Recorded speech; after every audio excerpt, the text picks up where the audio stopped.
Olá! Hoje a gente vai mergulhar num estudo super importante que trata de um problema, olha, urgentíssimo. Os incêndios florestais lá no Pará e como eles afetam a vida de todo mundo. O trabalho se chama O Papel da Defesa Civil na Prevenção e Combate aos Incêndios Florestais no Pará, Implicações para a Segurança Alimentar e Economia Local.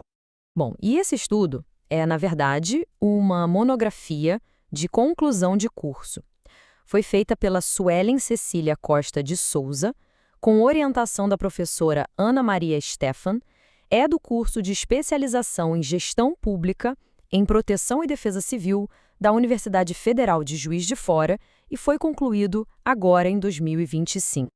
E só para a gente ter uma ideia do tamanho do problema, olha só esse número, é realmente alarmante. 56.070, esse foi o número de focos de incêndio registrados no Pará só em 2024. É um recorde e a fonte desses dados, citada no estudo, é o Instituto Nacional de Pesquisas Espaciais. Isso já mostra a gravidade da situação, né? Então, para guiar nossa análise, a gente vai seguir um roteiro bem simples, em 5 partes. Primeiro, a gente apresenta o trabalho acadêmico. Depois, vamos entender melhor o problema dos incêndios. Na sequência, a gente vê a metodologia, como a pesquisa foi feita. Aí partimos para os resultados e recomendações. E, por fim, a gente conversa sobre o papel da ciência para a sociedade. Vamos lá? Certo. Então, vamos começar pela primeira parte, a apresentação do trabalho, contextualizando a pesquisa. O ponto de partida da pesquisa, o que a gente chama de situação-problema, é bem claro. O estado do Pará está enfrentando um aumento, assim, crítico de incêndios florestais.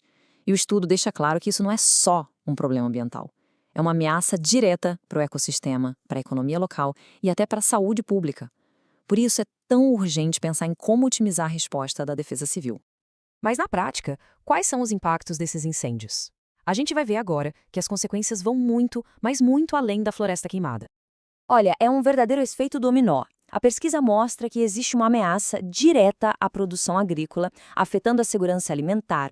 O solo fica degradado, a gente perde biodiversidade e tem mais. A fumaça causa crises respiratórias, o que acaba sobrecarregando o sistema de saúde. Sem falar na interrupção de transportes, tanto aéreo quanto terrestre, danos às redes de energia e, claro, um aumento gigantesco nas emissões de carbono. É um desastre ambiental com impactos em todas as frentes. Então, diante de todo esse cenário, a pesquisa se concentra numa pergunta-chave. Como é que a atuação da Defesa Civil pode ser otimizada para ajudar a prevenir e diminuir os impactos desses incêndios florestais no Pará? É essa a busca por uma resposta que move todo o estudo. Ok, mas como essa pesquisa foi feita? Agora a gente vai entender um pouco da metodologia, ou seja, o caminho que a autora percorreu para chegar nos resultados. O método foi bem estruturado, em 4 passos.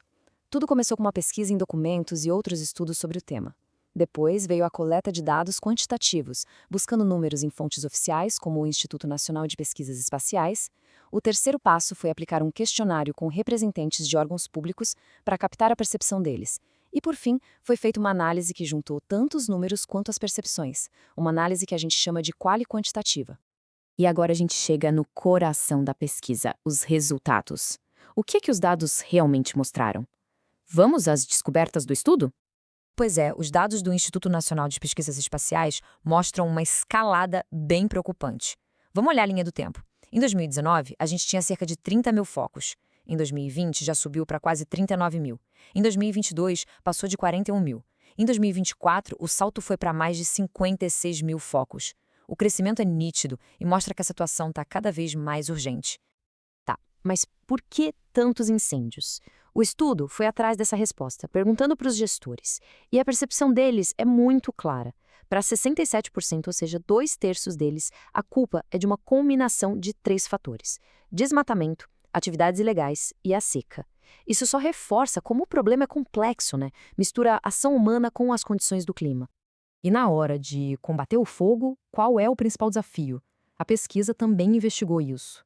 E, de novo, a resposta da maioria, 67% dos gestores, aponta para a mesma direção: a gigantesca extensão territorial do Pará, somada à dificuldade de chegar em muitos lugares. É um desafio logístico monumental, realmente. Diante desse diagnóstico, o estudo não para por aí, ele propõe recomendações e uma parte importante, envolve a participação de toda a sociedade. A ideia é promover mais campanhas de educação, incentivar e treinar brigadas comunitárias, criar canais fáceis para denúncia de focos de incêndio e, claro, usar os alertas da Defesa Civil e, no dia a dia, evitar o uso de fogo e o descarte errado de lixo. E do lado das agências públicas, a palavra-chave é integração. A recomendação é fortalecer a parceria entre órgãos como Corpo de Bombeiros, Defesa Civil, todo mundo trabalhando junto. Além disso, usar mais tecnologia para monitorar, reforçar a fiscalização e as punições para quem age ilegalmente, e também incentivar práticas mais sustentáveis, como a agricultura de baixo carbono. Chegando ao final da nossa análise, fica a pergunta: qual é o legado de um trabalho como esse? O que essa ciência significa para a sociedade na prática? Tem uma citação da autora na conclusão do trabalho que resume muito bem uma das mensagens centrais. Ela diz: nesse contexto, a educação ambiental mostra-se um instrumento necessário e modificador, promovendo reflexões acerca dos problemas ambientais. Ou seja, a chave para a mudança de verdade passa pela educação, por uma nova consciência ambiental. E é aqui que a gente vê o papel fundamental da universidade. Um trabalho como este mostra a ciência sendo usada para resolver problemas reais da sociedade. Isso reforça a importância de cursos assim, que formam profissionais éticos, críticos e capacitados para atuar na gestão pública e ajudar na redução de riscos de desastres por todo o Brasil. Claro que isso aqui foi uma síntese, né? Para quem quiser se aprofundar, a análise completa e fiel está no trabalho original. E o link está aqui na descrição. E, se esse conteúdo foi útil, fica o convite para seguir o canal, curtir e compartilhar. Assim a gente ajuda a espalhar essa informação importante. E para finalizar, um aviso importante. Este material é uma síntese automatizada do trabalho acadêmico e foi gerada com apoio de inteligência artificial. Por ser uma síntese, o conteúdo pode ter algumas simplificações ou até imprecisões. Por isso, a gente reforça, consultem sempre o trabalho original, ok? Muito obrigado e até a próxima!